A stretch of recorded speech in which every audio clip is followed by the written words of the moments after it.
People. Hola, creo que ya somos un montón y ya podríamos iniciar, como arrancar. Bueno, gracias a todos por venir, gracias a todos por estar acá.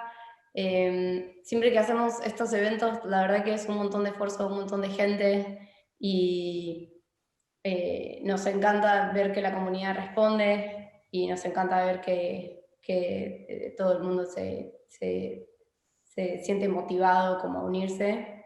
I'm going to talk a little bit in English, not right now, just to explain how the interpretation tool work. So underneath on the bottom of the screen, you're going to find a menu that has a word icon that says interpretation. In order to choose language you want to hear the webinar, you have to click on it and choose the language that you prefer, and it's all set. Y ahora en español, para poder setear el lenguaje en el que quieren escuchar la webinar, lo que tienen que hacer es cliquear en el menú de abajo, el icono que tiene el mundo que dice interpretación, y seleccionar el lenguaje en el que le quieren escuchar, que supongo que en su caso será español.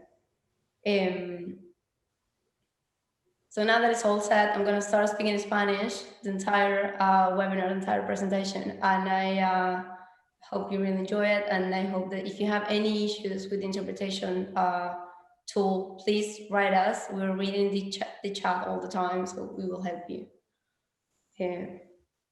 Bueno, perfecto, genial.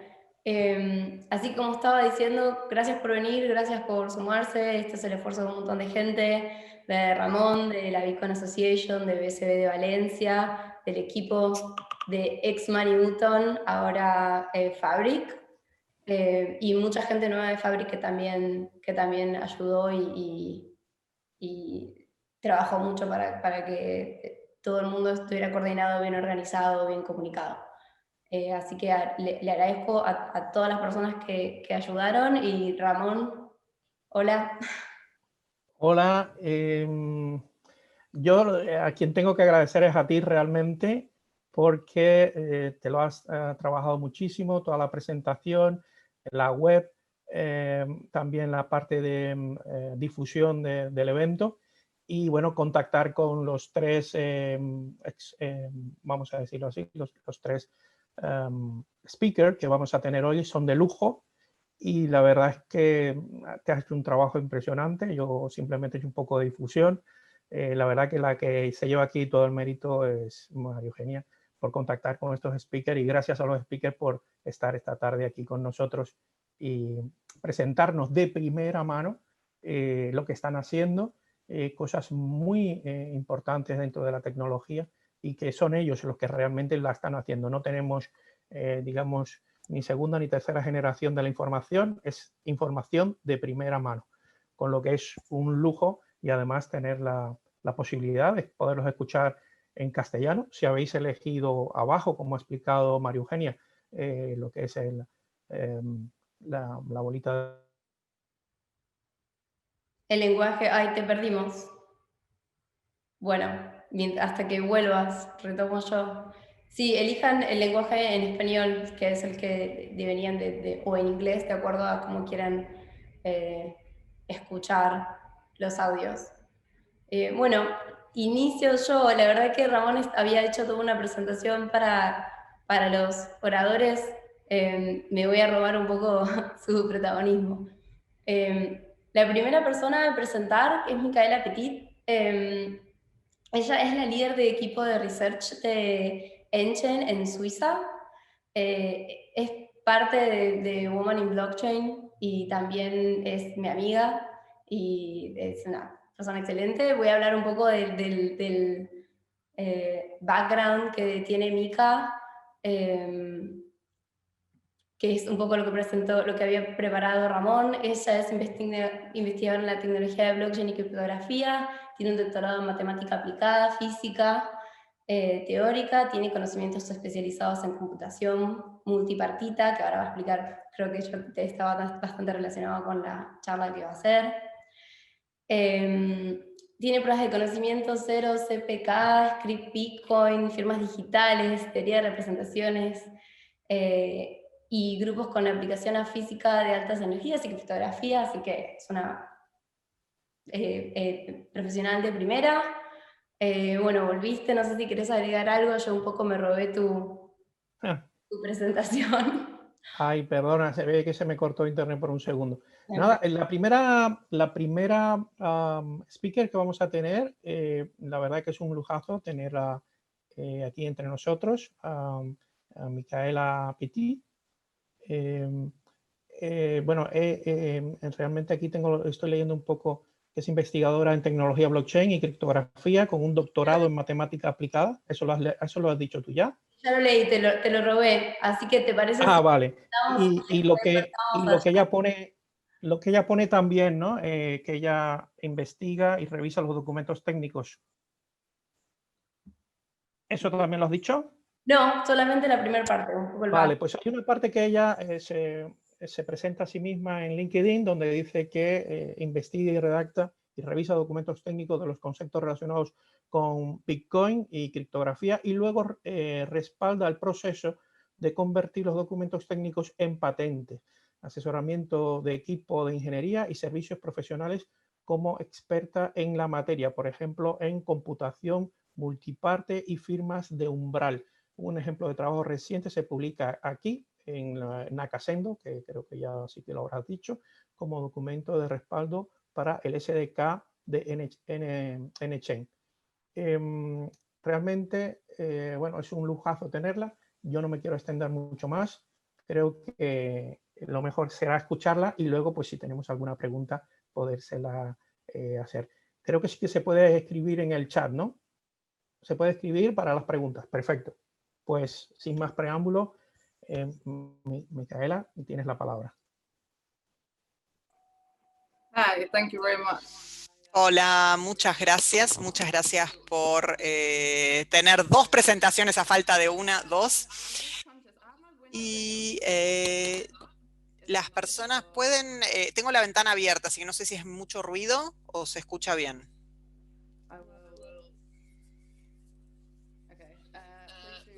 Bueno, me avisan por favor si se pone demasiado ruidoso el ambiente y en ese caso cerraré la ventana. Gracias por la presentación, como dije antes, y muchas gracias a los organizadores por generar esta reunión. Como ya mencionaron, hoy voy a hablar sobre firmas con umbral. Para los que no me conocen, les agradezco por haberme presentado. Yo soy Micaela Petit y soy investigadora y líder del equipo suizo de NChain. La charla de hoy va a comenzar con algunas motivaciones de las firmas con umbral, de las TSS. Y luego vamos a describir un poco qué son las TSS y finalmente vamos a hablar de algunos casos de uso. Antes de comenzar, quisiera hablar un poco sobre el SDK que se mencionó en la introducción. Este es el SDK que fue creado por los ingenieros en NChain, que se llama Nakasendo, y si ustedes van a nakasendoproject.org, van a poder ver un poco el white paper que fue escrito por mí, y pueden descargar Nakasendo y pueden ver un poco los documentos que allí están. Muy bien, entonces, firmas con umbral. Las firmas con umbral son un tipo de firma digital y las firmas digitales brindan tres aspectos con respecto a la seguridad en un mensaje. Esto es autenticidad, integridad y no repudio. El primer aspecto, la autenticidad, por supuesto, es el mensaje, que el mensaje viene de quien uno espera que venga ese mensaje. La integridad es que el mensaje no ha sido cambiado desde que fue firmado. Y finalmente, este concepto de no repudio. Esto se trata de que no se pueda negar en un futuro que uno creó esa firma. De esto se trata el no repudio. Tenemos un ejemplo de un caso de uso y el motivo por el cual nos interesa tanto esto es por las transacciones con Bitcoin. Cuando uno quiere gastar los Bitcoin, uno crea una firma digital diciendo que uno quiere gastar un dinero. Y quiero enfatizar que las firmas con umbral y las firmas digitales en general no solamente se aplican a las transacciones con Bitcoin, sino que tienen muchos otros casos de uso. Entonces, ¿cómo creamos una firma de este tipo? Bueno, utilizamos lo que se llama una clave privada y esto solamente lo conoce el firmante. Y esta clave firmada tiene una clave pública correspondiente y como dice su palabra, se llama pública porque es pública y entonces se puede utilizar para verificar la firma. Pero existe un problema en este sentido porque tener una clave privada tiene un punto de falla. Si la clave privada se pierde, no se puede, ya no nos podemos autenticar como el dueño de esa clave privada y si se la roban, entonces otra persona puede simular ser nosotros. Entonces este es uno de los problemas que las firmas con umbral solucionan.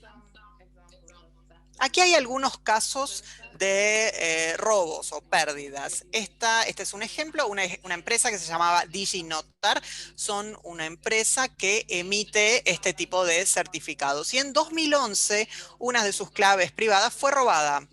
Y esto fue por un certificado que tuvo un problema y lo que sucedió es que ciertas páginas web parecían que eran páginas seguras, ¿sí? Cuando uno ve ese símbolo en el browser junto a la página web que indica que tiene un certificado validado, con este hack lograron que una página web falsa pareciera como una página web válida y segura. Otro caso fue el año pasado, una empresa de criptointercambio que se llama Binance, tienen más de lo que pasó fue que se robaron más de 7.000 bitcoins por un caso similar. Otro caso de pérdida que se dio fue un hard drive que fue accidentalmente tirado en 2013 y tenía las claves privadas de 7.500 bitcoins, que es un error considerable, diría, ¿no? Para cometer. También tuvimos otro caso de pérdida que era una empresa de intercambio en Zimbabue que se llama Golix y que tiraron también un flash drive con claves privadas que estaban asociadas a 33 bitcoins. Esto no fue tan grande como las otras pérdidas, pero en estos ejemplos pudimos ver que tanto en casos de pérdidas como en casos de robo era un problema muy grande, aún para empresas que estaban muy entrenadas, por supuesto, en temas de seguridad. Por eso, este otro caso, Chainalysis hizo una estimación en 2017 que determinaba que aproximadamente 4 millones de bitcoins se habían perdido debido a claves perdidas. Esto es una cantidad muy considerable, que equivale a 65.000 millones de dólares estadounidenses. Yo creo que esto probablemente ha aumentado desde ese entonces. Esto es algo que es un problema muy grande. Entonces ahora lo que quiero mostrarles es algunos de los problemas o algunos de los monederos o billeteras que se pueden utilizar. Hay 4 tipos de monederos que se pueden utilizar.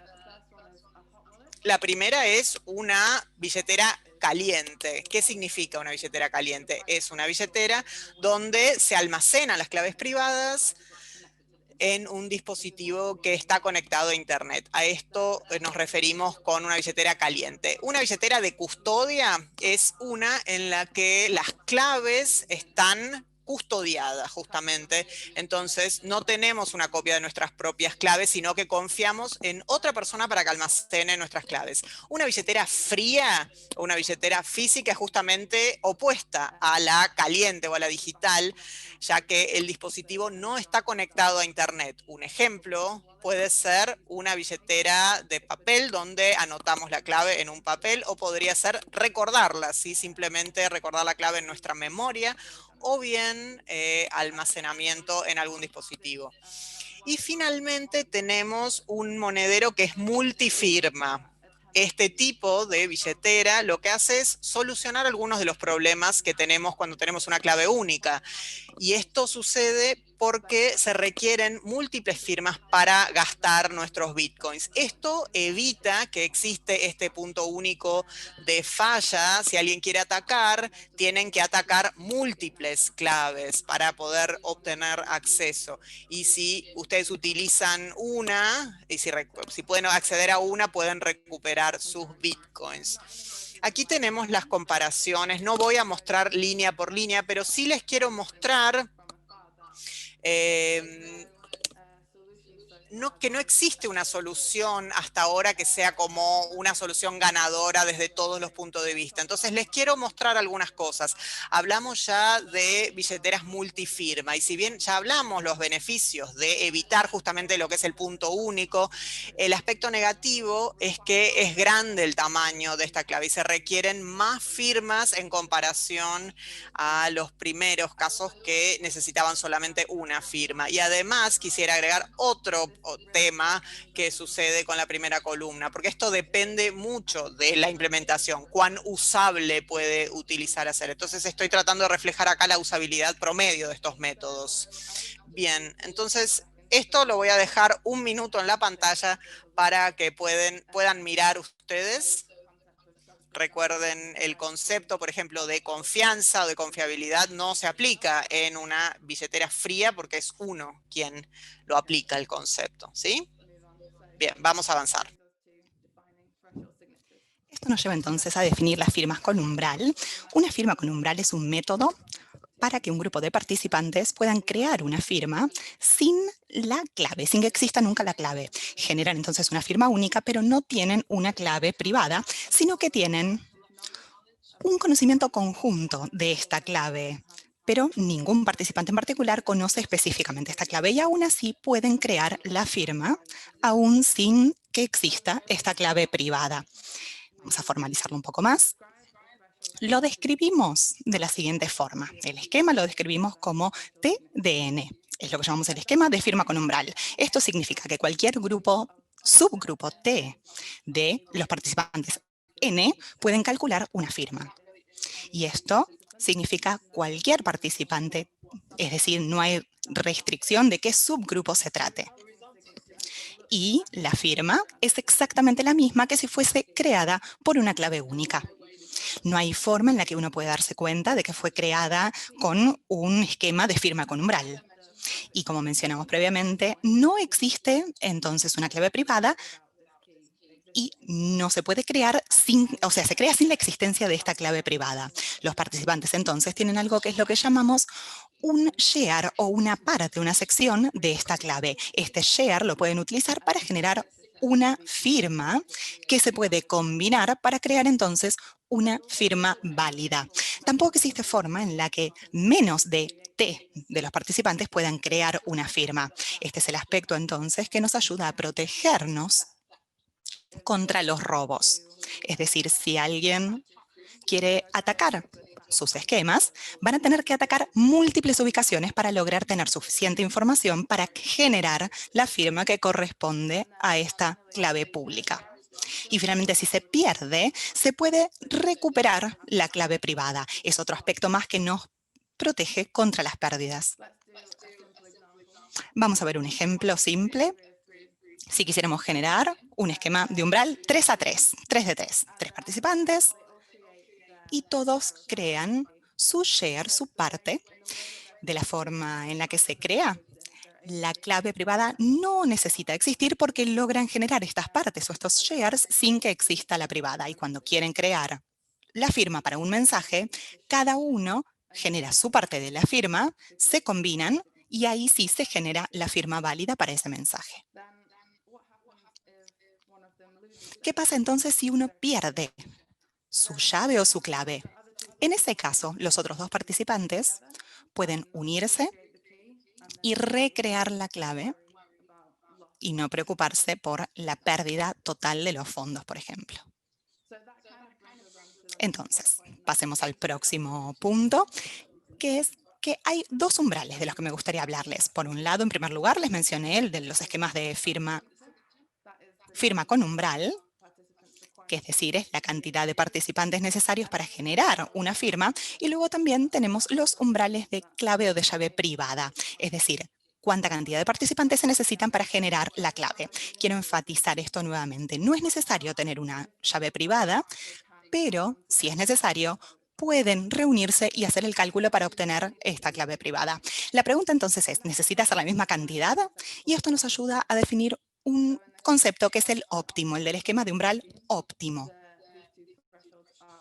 estos dos umbrales previos, si son iguales o no, y en el caso de los no óptimos no serían iguales. En el caso óptimo, los umbrales son iguales. El caso no óptimo implica que los principios son muy simples. Además de lo que uno necesita simplemente para un esquema general, se puede generar un esquema de umbral no óptimo utilizando principios matemáticos muy simples. Ahora, por otro lado, si quisieran crear uno óptimo, necesitan ahí principios criptográficos más complejos para lograr generarlo. Volvemos entonces a nuestra tabla de comparación. ¿Cómo se comparan estas wallets, estas billeteras, con las otras? Podemos ver que hay bastantes beneficios y pocas desventajas. Quiero enfatizar este punto entonces nuevamente con respecto a la usabilidad. Depende de la implementación y voy a tratar de reflejar esto en digamos, en promedio. Es un poco más difícil en algunos casos que otros, pero en promedio. Si los desarrolladores quieren, pueden hacerla tan fácil como las primeras dos billeteras. Y me gusta esta idea de hacer esta cadena de actualización de claves. Si ustedes la quieren actualizar, con las primeras 4 instancias tienen que sacar el Bitcoin para que quede bajo una nueva clave antes de cambiarla. Pero con esta última opción pueden actualizarlo a donde está el Bitcoin mismo. No necesitan trasladarlo, el Bitcoin, a una nueva clave, sino que ahí mismo pueden actualizar las shares o las partes y les da una sensación de seguridad mientras lo están haciendo sobre la marcha. Me gusta esta idea entonces, especialmente cuando uno piensa en BTC, por ejemplo. Hay veces que los fees son $5, 25 o hasta $100 pueden llegar a ser. Y todos, al querer seguridad a lo largo del tiempo, hay que pagar esos honorarios cada vez que hay que asegurar o reasegurar los bitcoins, mientras que con una billetera de firma con umbral lo pueden hacer directamente sin pagar cada vez los honorarios. Reiteremos los beneficios porque trato de reiterarlos una y otra vez. Entonces, nunca existe una llave privada o clave privada, no hay un punto único de error, sino que estamos más protegidos al respecto. Por otro lado, la firma es equivalente a 1, que sería por una clave única. Por otro lado, como estamos en un esquema de firmas con umbrales, la cantidad o el tamaño de la transacción es más pequeña, es decir, más barata, y los honorarios que dependen del tamaño también son menores. Y finalmente, es recuperable la clave o la llave si se llega a perder. Finalmente, entonces, vamos a algunos casos de uso. Hemos hablado bastante ya acerca de los monederos o las billeteras de criptomoneda. Son beneficiosas en muchos casos cuando se puede recuperar, por ejemplo, no se pierden los bitcoins en ningún traspaso. Y hay algunos setups o configuraciones diferentes que pueden tener. Por ejemplo, pueden tener un share en algunos dispositivos y tienen que acceder a otros dispositivos para generar una firma. Puede haber, por ejemplo, si quieren dividir la clave y tener una parte, un share ustedes y o una tercera parte, o diferentes instancias, digamos. Se puede identificar en esos casos familiares, amigos, con el que quieran compartir sus claves. Esto nos lleva al próximo punto. Podemos tener una cuenta conjunta dentro de estos esquemas y no hay forma en la que puedan sacar los fondos de esta cuenta a menos que estén todos los números de acuerdo dentro de la firma general. Y también lo vimos al comienzo.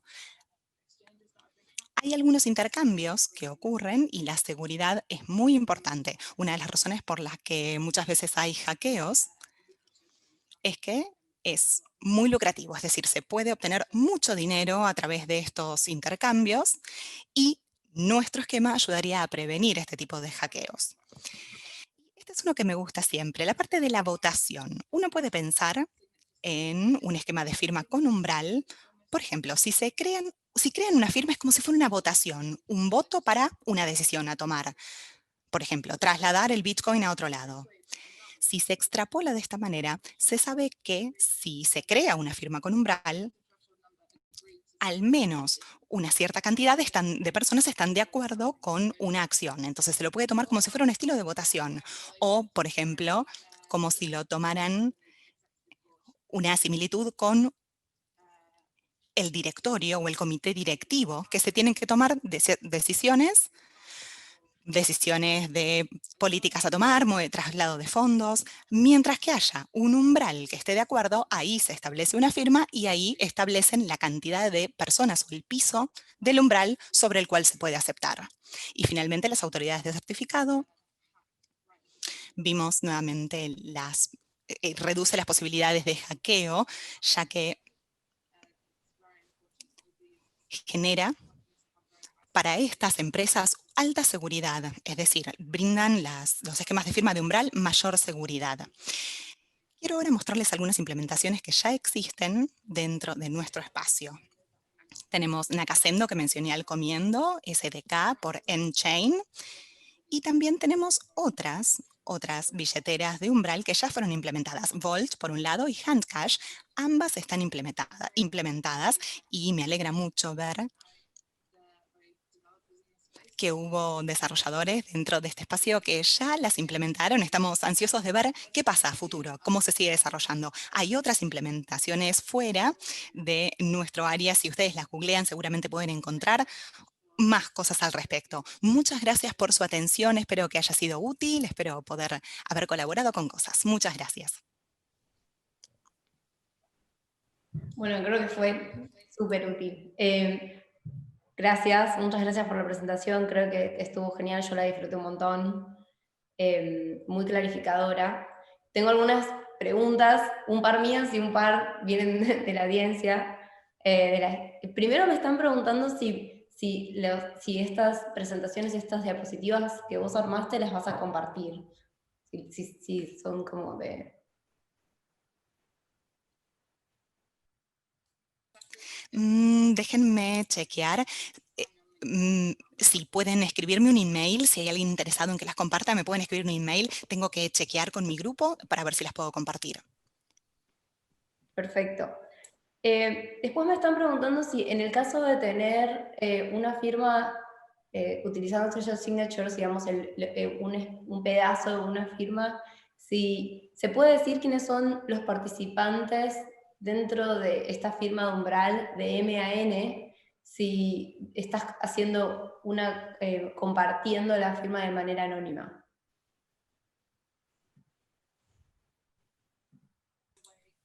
No hay forma de saber quiénes son los participantes y tampoco es posible siquiera identificarla como un esquema de firma de umbral, o sea que es incluso más fuerte, no se sabe. No se sabe siquiera que hubo muchas personas contribuyendo para esa misma firma. Es realmente un concepto muy fuerte. O sea que no perdés seguridad y aumentás privacidad en el uso de las firmas de umbral. Me preguntan si se pueden definir... Exactamente. Me preguntan si se pueden definir firmas de umbral de difusión. O sea, en inglés sería Define Broadcast Threshold Signatures. Si puedes definirlas.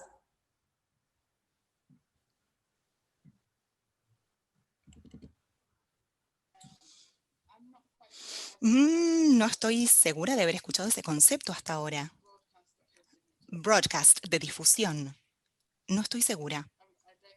De hecho, creo que no lo escuché. Tendría que primero investigar un poco al respecto para poder darles una respuesta. Bueno, de última, si la persona que lo preguntó quiere clarificar un poco de qué se trata. Me están diciendo difusión de inscripción.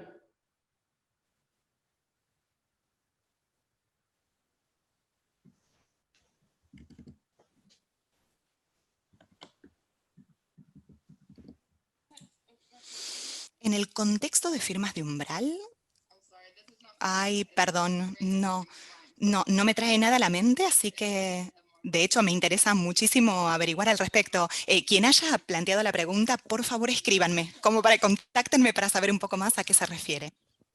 Bueno, perfecto. Entonces, lo que voy a hacer es ahora voy a compartir en el chat general tu LinkedIn para que la gente te contacte y ustedes puedan seguir discutiendo el tema de la difusión de firmas de umbral.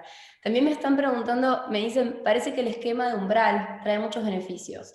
¿La implementación de ese esquema requeriría cambios en la capa base del protocolo de Bitcoin o se puede lograr en una capa superior dejando este protocolo sin cambios?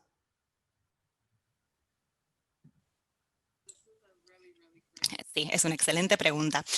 En el protocolo no es necesario cambiarlo en lo más mínimo.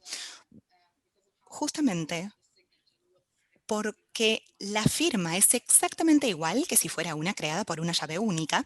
Esto implica que uno simplemente puede establecer una firma con umbral en el mismo lugar en donde pondrían una firma única, por clave única. Se verifica exactamente de la misma forma, no hay ningún cambio en cómo aparece o cómo se visualiza. Así que no, es una excelente pregunta, pero no se necesita absolutamente ningún cambio para la implementación.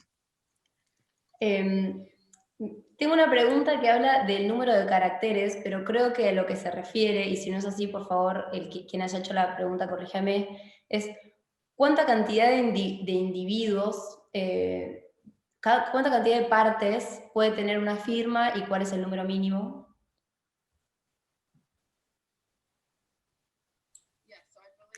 Sí, creo que sí, perfecto. Sí, hay restricciones en cuanto a la cantidad de participantes. Ok.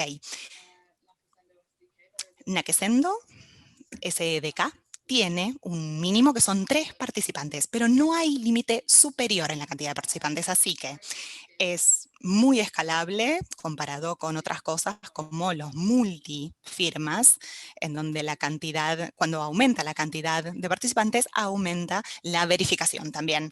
Pero en este caso se escala absolutamente bien, no hay límite superior. Perfecto, gracias.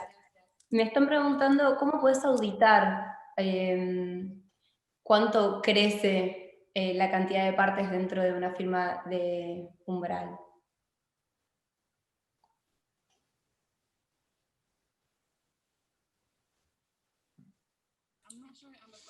No estoy segura de haber entendido la pregunta, pero me hace acordar a otro punto, me hace pensar en otro punto. ¿Quieren tratar de clarificar la pregunta por las dudas? Creo que está relacionado por ahí el proceso de Know Your Customer en cuanto a la responsabilidad de la identidad que se le asigna a esa parte de la firma. Pero si me estoy confundiendo, corríjanme en el chat, estoy leyendo.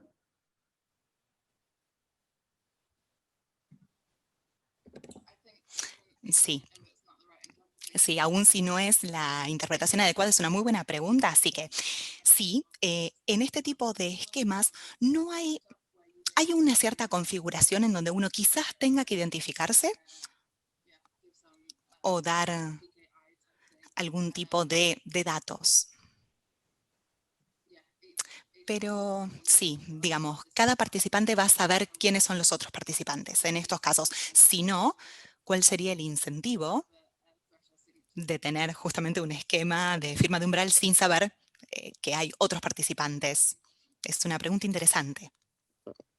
Y acá están haciendo otra que medio como que migra un poco, se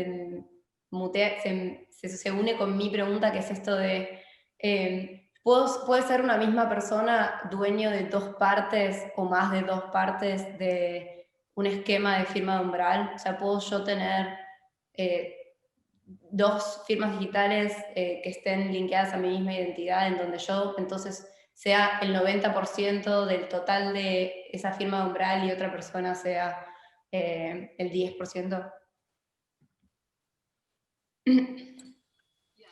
Sí, sí, absolutamente esto se puede hacer. Y agregaría que si se guardan en el mismo lugar, se pierden los beneficios en realidad de este esquema con umbral. Pero si se guardaran las partes en diferentes dispositivos, tendrían los mismos beneficios. Así que si siguen queriendo tener control de las claves, como uno de los ejemplos que vi, quizás quieren tener un share, una parte en tu celular, uno en tu computadora y otra persona te guarda el otro. Nadie puede hacer nada con estas partes, con estos shares, pero si perdés tu teléfono, la podés recuperar. Genial. La última pregunta que voy a hacer, así pasamos allá, que no me quiero quitar tiempo y el tema de él también es súper interesante. Miguel me pregunta si hay protocolos para comunicar las diferentes partes involucradas, más allá de que se preserve la privacidad, si hay un protocolo para, de alguna manera, mandar un mensaje de comunicación entre las partes.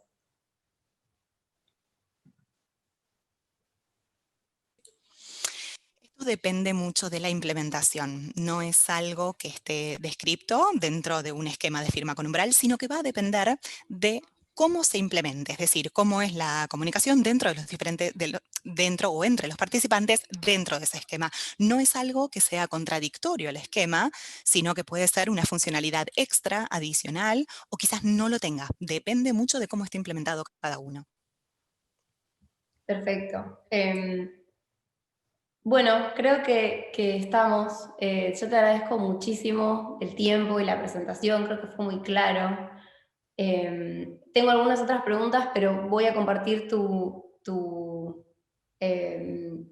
punto de contacto y así ellos directamente se pueden comunicar con vos, porque creo que hay mucha gente que está interesada en hacer una implementación de Treasure Signatures, especialmente por esta nueva como aviso que Handcash hizo, que bueno, de repente puede ser una billetera no custodial que mejora la experiencia de usuario, no haciendo que el usuario guarde sus claves.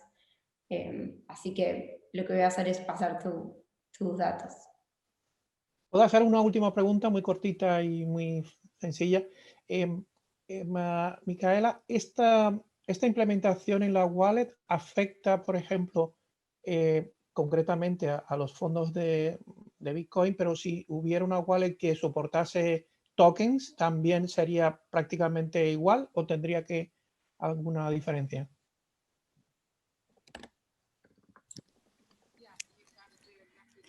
Se puede hacer exactamente lo mismo con los tokens. O sea, hay diferentes casos de uso, pero sí, se puede aplicar exactamente igual a los tokens. Muy buena pregunta, así que sí. De hecho, no lo mencioné en la presentación, así que gracias por plantear la pregunta. Nada, gracias a ti. Bueno, perdón, voy a poner una última pregunta. Acá Miguel me está preguntando si ya hay un protocolo de comunicación entre partes dentro de una implementación de Treasure Signatures, o si, como vos dijiste, depende de la implementación de cada uno, o si estén desarrollando un protocolo de comunicación.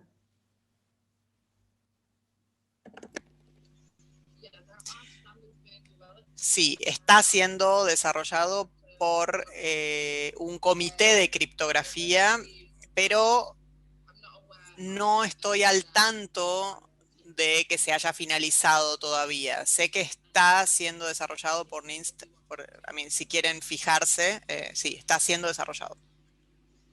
Bueno, genial. Bueno, muchas gracias. Gracias por la presentación, gracias por contestar las preguntas. La verdad que es súper interesante. Y ahora, para los que estaban interesados en comunicarse con Mica, voy a compartir sus datos. Así que gracias.